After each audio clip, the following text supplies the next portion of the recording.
It's a Tuesday episode of Locked On Grizzlies. We hope you had a wonderful Memorial Day weekend. I know Damichael Cole did. We are going to be talking Jaren Jackson Jr. No All-NBA for him. What comes next for the Memphis Grizzlies and Triple J? Plus, you Biberovic maniacs out there. Biberovic mania coming to the 901. Maybe so. We'll talk about that and more on this episode of Locked On Grizzlies. Let's lock in.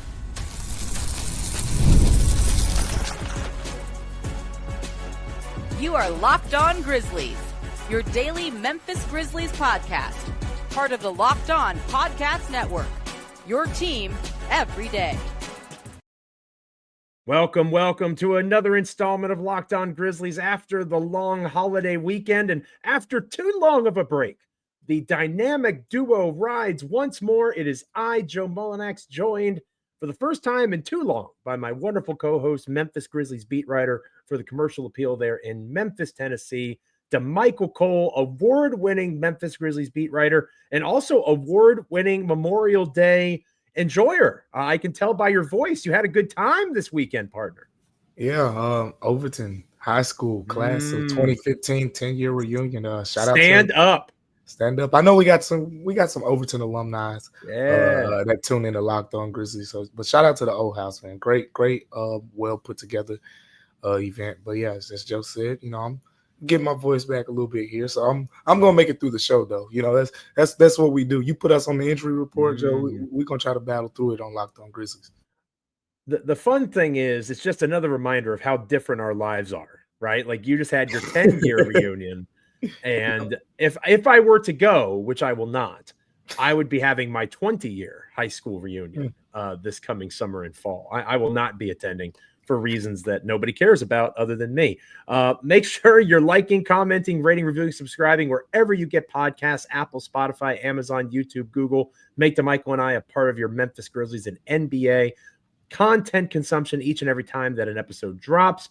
Obviously, as we are into the off season now, maybe every once in a while, there will be a day without an episode. Hopefully you all are a little bit understanding of that. Once the draft gets a little bit closer, free agency picks up, that sort of stuff.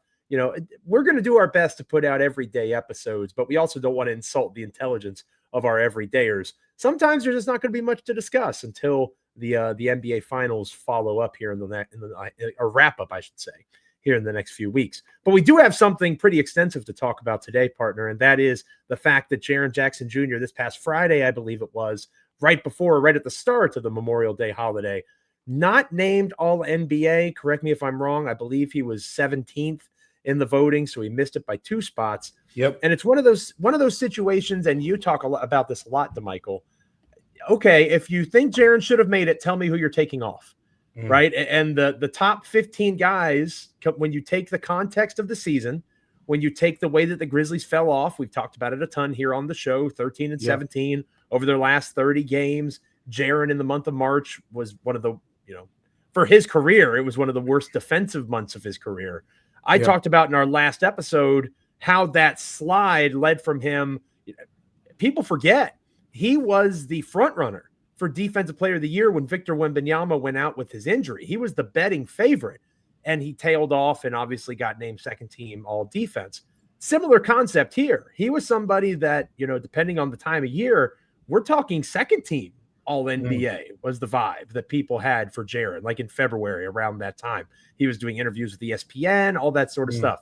And then obviously the wheels come off and Jaren does not even make the team. We'll talk about the ramifications contract-wise, extension, all that stuff later on in the show. But, partner, just your first kind of takeaways from seeing Jaren not making the team. Do you think he should have? Because to be honest with you, as I predicted on our last episode, I didn't think he was going to make it, and he kind of landed exactly where I thought he would. Yeah, Joe, you hit me up last weekend, and we texted about this for a little bit. Right. And you asked, we were kind of, talking about it, and I said, I just feel like he's going to be right on the edge of missing it. And I also talked about it in previous episodes of Locked On Grizzlies where we said, look, it's 4 names, and it was the names. It was those same names. You remember that, Joe? I said, I was talking to other people who have votes and trying to get a gauge of where they landed on these names. James Harden, Alperen Sengun, Jalen Williams, Jaren Jackson Jr. You knew it was going to be 4 names, 2 spots. So like you say, I like to say, okay, you say, oh, Jaren should have made it. take off with 3 of those names. You got to take off 3 of those names. And I said I had Jaren Jackson Jr. on my ballot, third team, and I believe I had Alperen Sengun on there. So I didn't have, I think I had Jalen Williams as well, but I definitely did not have James Harden because that was kind of really on the fence there with James Harden.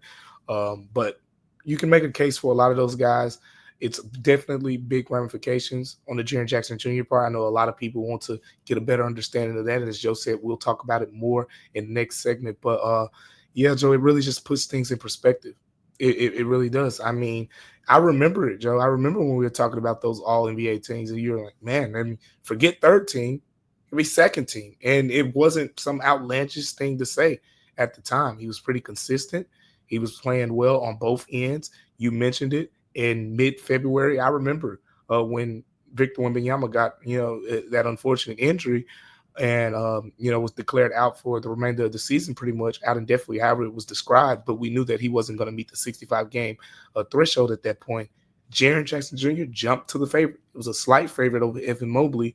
But the fact that him and Evan Mobley were tit for tat, Evan Mobley goes on to win the award. Jaren falls off to the second team. So, again, my big thing about this award or All-NBA was how big of a factor is recency bias going to be in this. Because Jaren, if you flip his season around, he makes it. You flip it around, I think he makes it. But, again, Jalen Williams, really good year. James Harden really kind of took that Clippers team to another level. So I think, with all that being factored in, I mean, Jaren missing it is not a surprise. Yeah, I don't think he deserved it, given the entire body of the schedule that he played. And that's one of the challenging parts, right? We've talked a ton about his inability to create offense for others. He doesn't need to be a point guard, but he became an offensive black hole. His isolations were too predictable. People knew he was trying to get to his left hand. People knew that he was trying to do things that were very specific to his skill set. And he got predictable. And defensively, he was predictable. You knew that you could get him off his feet on pump fakes. You knew that you could bait him into poor frustration fouls. And as the season went on, and Jaren became more a part of people's game plans because he was that good, right? It was not so much game planning for Ja, because for a variety of reasons, it was, okay, Jaren's the guy that's probably going to be on the court. How do we slow him down? How do we stop him? And the schedule got tougher. We talked about that throughout the season too. It was a heavy difficulty second half of the season. But Damichael, Jaren Jackson Jr. as well as anybody, right? Obviously, Drew Hill of the Daily Memphian and covering the team did a tremendous series of posts about Jaren. All that stuff being said, him as well as anyone. How do you think Jaren responds to this? Do you think he responds in a competitive way? Do you think he says, I'm going to make it next year? Because we'll talk more about this. Now the can gets kicked down the road in terms of an extension, right? If he makes All-NBA next year, if he wins Defensive Player of the Year next year, the same supermax conversation that we're going to have here in a couple of minutes, that comes back up if he chooses not to sign an extension this summer. Yeah, I mean, I think publicly he'll say the right things or whatever the case may be. But Joe, I mean, we're all human, right? There is definitely the human perspective to the fact that, man, I just lost out, at least right now at this point, on roughly $200 million. Like, hey, we'll talk. And that's about not it. hyperbole. That's not an over-exaggeration. That is literally what has happened. That's literally the estimate. It's an extra year of control, things like that. So yeah, I definitely think he'll be, impacted by it. But overall, I mean, he's going to be well taken care of financially regardless. So maybe he'll try to find, solace in that. But yeah, you can't help but to realize that, all the money that he missed out on, pretty much in part because of the struggles that he had towards the end of the season and the Grizzlies as a team. But Jaren, personality wise, I mean, since he's kind of been here, he hasn't been that big talker type, like, Ja Morant or, Desmond Bane to a certain degree. Those guys, I feel like we would vocally hear more about how they're motivated coming out of this. Jaren, you're just going to see it. He's going to probably say it once or twice, and it's going to be that. So, to answer the question, Jaren's going to be motivated for sure. But what does that mean, right? We did a whole episode on someone being a dog. You can't teach it, and it's something that we've, in somewhat shape or form, we talked about with Jaren Jackson Jr. progressively over the years. I've talked about how he's gotten more aggressive, right, offensively, and kind of taking this game to another level. But at the same time, you look at his rebounding numbers. You look at the fouling. You just talked about, some of the ability to pass the basketball. I mean, Joe beats that horn as much as anyone, and he's 100% right on it. So when you factor all that in, there is more to get out of Jaren Jackson Jr. to get him to that all-NBA level. And that's what we're going to be talking about next. What is next for the Grizzlies and Jaren as contract negotiations, in theory, can start the day after the NBA Finals? How is Memphis and how is Jaren going to handle that process? What comes next for Triple J and the Grizzlies? Stick around here on Locked On Grizzlies. Today's episode of Locked On Grizzlies is brought to you by WayFair. The days are getting longer. The weather is warming up. Damichael, we had a group of friends over on Sunday for Memorial Day cookout. We were spending time outside, out on our porch, and my wife and I look around and we go, you know what? We need some new furniture. It's the perfect time to refresh our outdoor space, whether you're making a big backyard nicer, whether you are working on a small balcony, everything in between. WayFair has everything that you need to make it feel more like you. That's the way my wife and I are likely going to go, and we suggest you do the same. WayFair's massive selection of outdoor essentials makes it easy to transform any space into your ideal summer setup. From comfy conversation sets to sleek dining tables and outdoor decor, they've got it all, and at prices that fit your budget. The delivery is free, as well as hassle-free, even for the big stuff. And whether you're entertaining guests or relaxing solo, shopping WayFair helps you unwind. Shop a huge selection of outdoor furniture online. This summer, get outside with WayFair. Head to wayfair.com right now. That's WAYFAIR.com. WayFair, every style, every home. I'm a grill master now, Damichael. I don't know if you know that or not about me, but I get on that grill. I do some work, a little hot dog, a little hamburger, a little bratwurst action. My daughter is currently in a no pork kind of thing because she's really into pigs. She wants a pet pig. So it was a pork-free Thanksgiving, or not Thanksgiving, pork-free Memorial Day. Shout out to Abigail, my daughter. But yeah, I'm a big fan of WayFair, big fan of grilling. But I'm also a big fan of Jaren Jackson Jr. And I want to stress my critiques, right? Because I've been doing this for over a decade now. Right? I used to argue for trading Zebo because he wouldn't do some of the same things that Jaren does, right? The passing and that sort of stuff, being predictable offensively. And I'm not saying that was a smart decision because that was a dumb take then, and it's a dumb take now. But with Jaren, the fascinating thing is, while they're two very different players, there are similarities in terms of their predictability, in terms of what their flaws are. The unique thing, though, that separates Jaren from Zebo is that Jaren can still get better, right? We forget that Jaren is 25. Like, I think he turns 26 soon, but still in the mix of 25 years old, obviously an NBA veteran at this point, but there's still opportunity for him to grow and get better. He is not a finished product. At least he doesn't have to be. So the Grizzlies have options this summer in terms of extending him. And everybody seems to have an opinion on this, which is fun because, people don't always talk about the Memphis Grizzlies. But Tom Ziller, who I talk about every once in a while, I subscribe to his Good Morning It's Basketball newsletter. He wrote about this recently and said that Jaren not being able to get the supermax is not a bad thing for Memphis because it allows for the Grizzlies to kind of mull over their options. Jaren is not a supermax player, according to Ziller, so it kind of saves the small market team from themselves. Keith Smith, who I know you've talked to before, NBA salary cap guru, Sport Track, and that sort of thing, he thinks it's a disaster for Memphis because this was their chance to knock out the extension with Jaren. One place where I'll disagree with Ziller is the market decides what you're worth.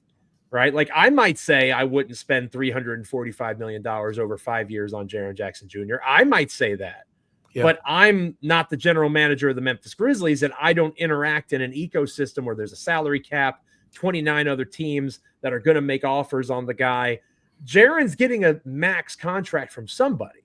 So it might as well be the franchise that knows him best and that he's had success with, the one that drafted him. The Grizzlies might have a tough decision to make, but I don't know that it's that tough, especially if we continue to see that upward trajectory of Jaren. So I guess my question for you, partner, is now that we know that Jaren is not All-NBA, at least not this season, the renegotiation window opens the day after the NBA Finals conclude. Yep. How does that look to you? Does that look like the Grizzlies still trying to get an extension done? Do you think Jaren is interested in getting an extension done? Does Jaren take a deal similar to Desmond Bane and structure it in a similar fashion? Yeah. Because Jaren's current contract, and you might talk a little bit more about this, partner, because Jaren's current contract is a descending in value one, there's only so much that this contract can increase in terms of a raise. So that could be another argument for Jaren waiting another year to sign an extension. So the rock has hit the water, right? All NBA, not in the cards. What's the ripple effect? What comes next as these negotiations begin? Well, it's huge. And, you did a great job there of kind of showing the two different sides with Smith and Ziller. And I've always been on the side that I felt the Grizzlies would be better off if he makes All-NBA, because if your goal is to have Jaren on this team long term and without any potential hiccups, All-NBA was the easiest route. It was never to me like, oh, you should give him the 345. It was more about the security. If you get into that part of it, you can pay him 32%, maybe 33, supermax 35% of the salary cap. You still can play him above that 30, 25, 28 range, whatever the case may be. So still was going to get a very significant number that was going to be the highest paid contract in Grizzlies history and still one of the highest in NBA history. Now, with that being said, the renegotiation thing is interesting because, one, it's not the most common thing, but it is that way if you can kind of work around the parameters of how can we get a deal done that's best for both sides. Right now, if you're just saying, as you just said, it's a de-escalating contract. The Grizzlies only can pay Jaren at a max number of roughly 4 years, 146, 145 million, somewhere around there. Jaren is, I feel confident in saying he's not signing that. Less than 0% chance that Jaren Jackson Jr. signs that contract. So what you have to do is you're in a situation where, okay, he's not signing that. So it's either A, you play it out to next season, and now you're going against the whole field. Now every other team in the NBA can say, we're going to throw a bunch of money at him. Let's see if the Grizzlies are going to be able to, hold us off. He can go take meetings with other team. It gets real interesting. It's his last season in Memphis. Or you say, we're still going to try to get this done this summer. How do you get it done this summer when you only can offer him 4 years, 146, 147? You do the renegotiation tactic.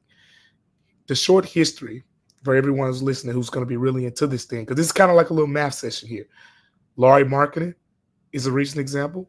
Domantas Sabonis. Jonathan Isaac may be one of the more interesting ones because he had the injuries and all the defensive potential. But Sabonis is I think, a really good case. Sabonis, when he left the Pacers, was a really good player. But when he went to the Kings, he looked like a franchise guy for them, right? And he was not making franchise guy money. So what they did was you use money basically from the salary cap space that you have left. You use that to bump up the contract, the current contract. Because at the end of the day, you're only talking about a 140% raise. That's the number. So look, for all the math geeks out there, you're going to have to go do the math on your own time, or maybe we'll bring on one of the cap guys and really get into the dweebs of it. But here's kind of the rough numbers for you. So let's just speak hypothetically for a little bit, and it'll give everyone a better understanding. So you have cap holds for your free agents, right? That's the Lamar Stevens. That's the Marvin Bagleys. That's those guys. Santi Aldama's cap hold is something like $11 million, roughly, right? For example. Yeah. You don't touch that one. But the other ones, you remove those cap holds, and you can create space roughly at that point that'll put you below the salary cap. Like the Grizzlies will have cap space. Then you can there are some other creative options. Maybe that's something we introduce more of in another episode. There's contracts that are tradable for the Grizzlies. Well, tradable in the sense of makes sense for the Grizzlies to trade. But again, Joe Mullinax has been trying to trade John Konchar since I met him, and it hasn't happened yet. But Birdman meme. If you look at the Raid numbers, Machine, John Conchar. why did I bring that name up with Joe Mullinax? If you get into the numbers, let's say right now the Grizzlies can find themselves somewhere, I think around $5, $6, $7 million of cap space. So if you say $6 to $7 million of cap space, what you would do is Jaren is expected to make $23.5 million in this next season. 23.4, I think is the exact number. You would just simply renegotiate that contract, say, hey, we're going to pay him with all the cap space that we have available. So let's say hypothetically that's $7 million of cap space available. Now Jaren goes from making $23 million this upcoming season to $30 million, $30.4 million this upcoming season. So what you do now is you add that 140% potential raise from that contract to the upcoming contract, and now the extension looks from something like roughly 4 years, 146, and you can get in the conversation of 4 years, maybe 180 to 190 million. It's hard to give you guys an exact number because it's going to be about how much cap space the Grizzlies have available. If they can get roughly $10 million in cap space, then you could really boost that Jaren number up, I think, to somewhere around $200 million. So that's kind of what it's going to come down to. It's a complicated thing in a way, but it's also simple in the fact that when you do the renegotiation tactic, you're just adding it on to the last year of his deal. So his extension would pretty much, start immediately. Makes sense to me. And I do think that is possible, right? Because Jaren isn't a supermax player. I agree with Ziller in that way.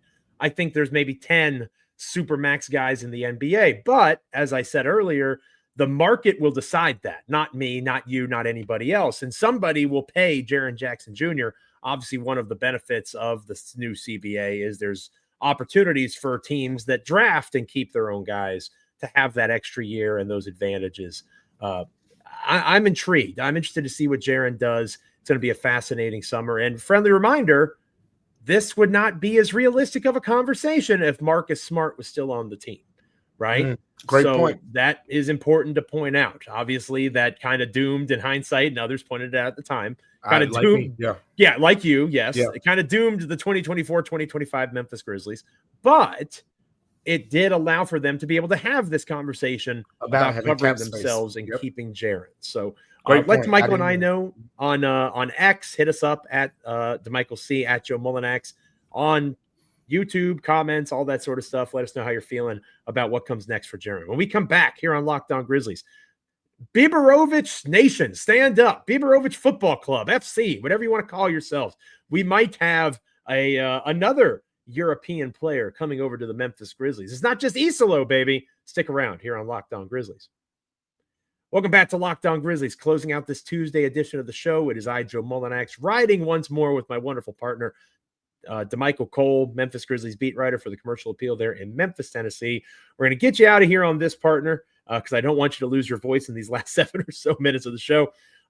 Tarik Biberovic, we've talked about him a little bit. Just recently won a championship, if I recall correctly, over there in the EuroLeague championship. Big deal. Now, for those of you that aren't as familiar with Mr. Biberovic, he was selected, I think, 56th overall in the 2023 NBA draft, a draft and stash. He's been hanging out in Europe these last couple of years, and he shot something like 42% from beyond the arc for, I'm not even going to try to pronounce it because I'm not European. Oh, there you go. See, you are a cultured man, Damichael Cole, unlike the big dumb American that is Joe Mullinax.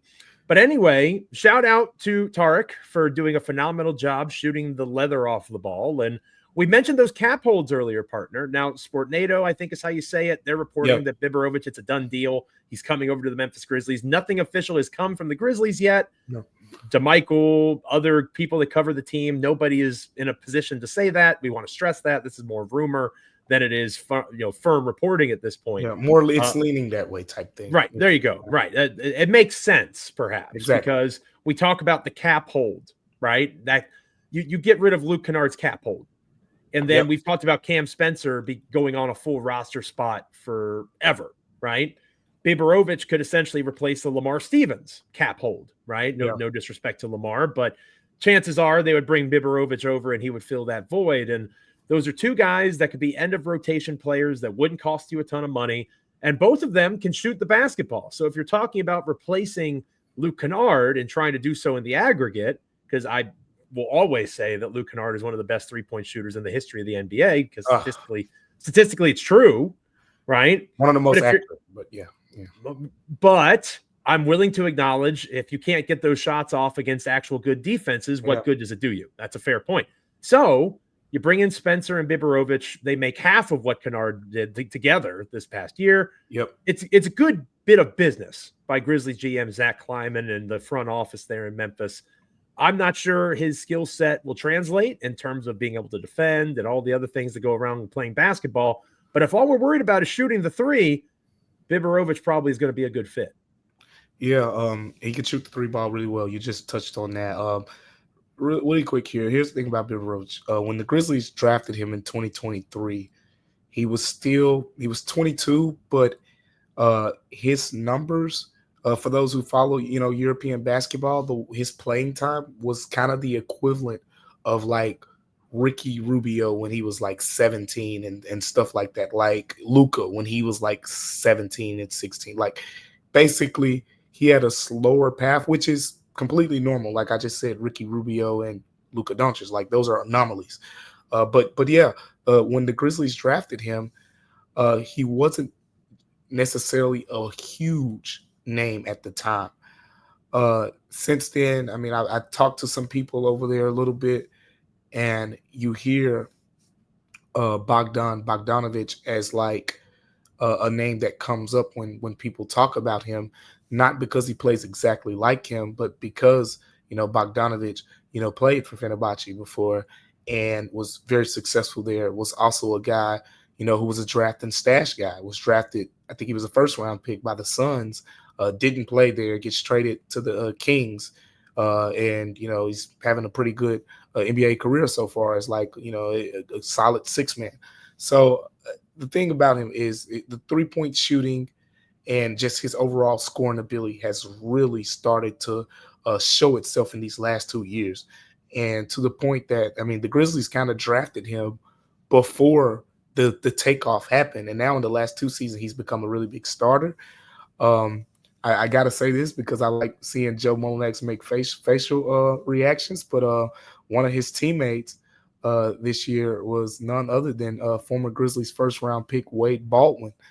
I thought Wade Baldwin was going to be awesome. He had like his first rookie game, his first game of the season. He like had the 5x5, like 5 points, 5 steals, 5 assists, 5 blocks, 5 rebounds, like one of those kinds of lines. And I was like, yes, Wade Baldwin, that guy can hoop. We got Russell Westbrook. We did not actually have Russell Westbrook. That was not what happened at all.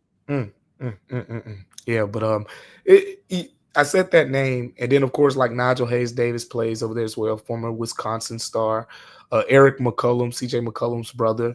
The talent is there in the EuroLeague, and he has put up some really good numbers. When you look into this guy, when you learn about what else he brings to the table besides shooting the 3-point ball very well, because at the end of the day, it's going to be about how he can translate to the Grizzlies. If we're having this conversation about him being a member of the Grizzlies this upcoming season,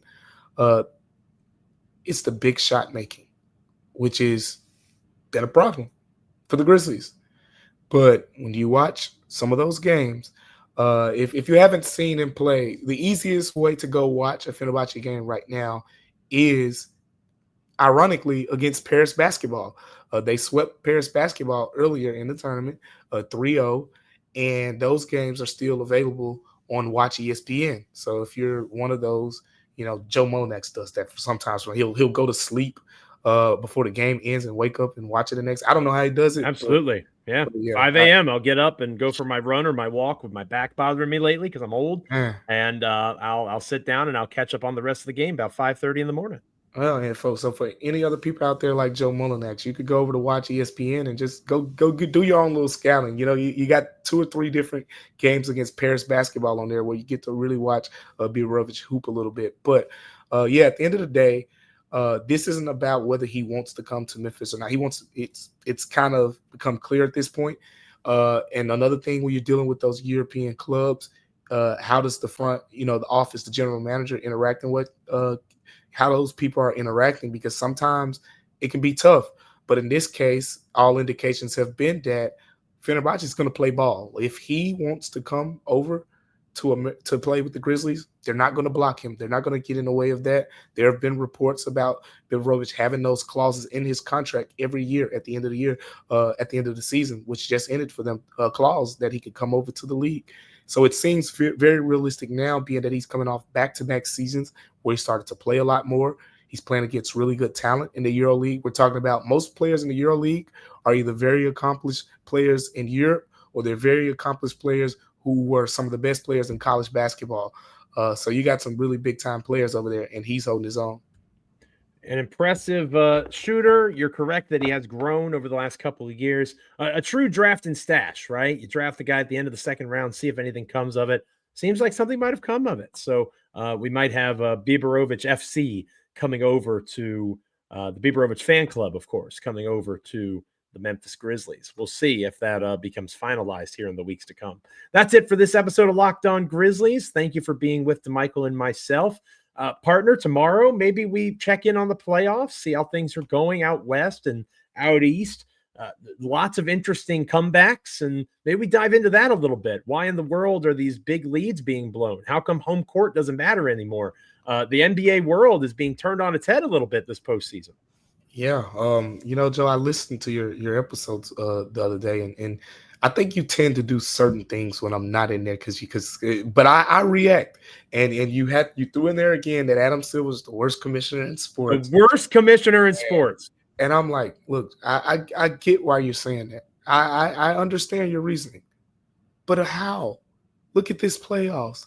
Home court doesn't matter anymore. There aren't any super teams right now.